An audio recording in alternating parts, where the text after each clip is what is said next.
রাজ্যে কিন্তু ব্যাপক বৃষ্টি হওয়ার কারণে কিন্তু যে চাষিরা রয়েছেন তাদের চাষের যে জমি সেই জমি কিন্তু জলের মধ্যে ডুবে যায় এবং সবাইকেই কিন্তু বলা হয় যে শস্য বিমা সেই শস্য বিমা করার জন্য। এই মুহূর্তে কিন্তু অনেকেই যারা আছেন যারা কিন্তু শস্য বিমা যে ফর্ম ফিল আপ সেই ফর্ম ফিল আপটা করে নিয়েছেন। এখনও যারা করেননি 30শে সেপ্টেম্বরের মধ্যে কিন্তু তাদের সবাইকে বলা হচ্ছে যে শস্য বিমা যে ফর্মটা সেই ফর্মটা কিন্তু ফিল আপ করতে। যদি আপনি এর আগে শস্য বিমা ফর্ম ফিল আপ করেছেন বা আপনার জানা নেই যে আপনি শস্য বিমা ফর্মটা ফিল আপ করেছেন কি না, সেটা আপনি কীভাবে চেক করবেন তো এই ভিডিওটা দেখুন।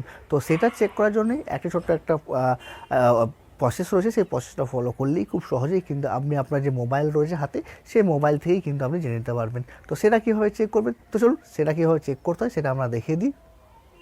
তো প্রথমেই আপনি এই যে অফিসিয়াল ওয়েবসাইট বাংলা শস্য বীমা এই মুহূর্তে দেখতে পাচ্ছেন, এই অফিসিয়াল ওয়েবসাইটে চলে আসতে হবে। এই অফিসিয়াল ওয়েবসাইটে চলে আসার পর নিচের দিকে বিভিন্ন সার্ভিস দেখতে পাবেন। তার মধ্যে আপনাকে যে ফার্মার কর্নার বলে একটি অপশান আছে, সেই অপশানটাতে আপনাকে ক্লিক করতে হবে। সেই অপশানটি ক্লিক করিয়ে কিন্তু আপনি যা স্ট্যাটাস আছে সেই স্ট্যাটাসটা চেক করতে পারবেন। তো ফার্মার কর্নার যেখানে লেখা আছে সেই অপশানে আপনি ক্লিক করবেন। সেই অপশানে ক্লিক করলে নতুন একটি কিন্তু আপনি পেজে পৌঁছে যাবেন। তো চলুন আমরা ফার্মার কর্নার যেখানে লেখা আছে সেই অপশানে আমরা ক্লিক করছি। তারপর নতুন একটা পেজে আমরা পৌঁছে যাচ্ছি। তো এই যে অপশন রয়েছে ফার্মার কর্নার, সেই অপশানে ক্লিক করে এরকম একটি পেজে পৌঁছে যাবেন। প্রথমে আপনার যে ভোটার কার্ডের নাম্বার আছে সেই ভোটার কার্ডের নাম্বারটা এখানে লিখতে হবে। তারপর আপনার সিজনটা খারিফ ঋতু হয় খারিফ সিলেক্ট করবেন।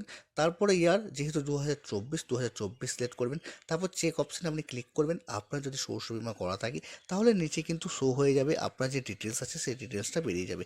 আর যদি না থাকে তাহলে কিন্তু নো ডাটা বলে আপনার শো হবে। যদি আপনি করে থাকেন তো এখানে নিচে ফুল ডিটেলস আপনি সমস্ত কিছু কিন্তু দেখতে পাবেন।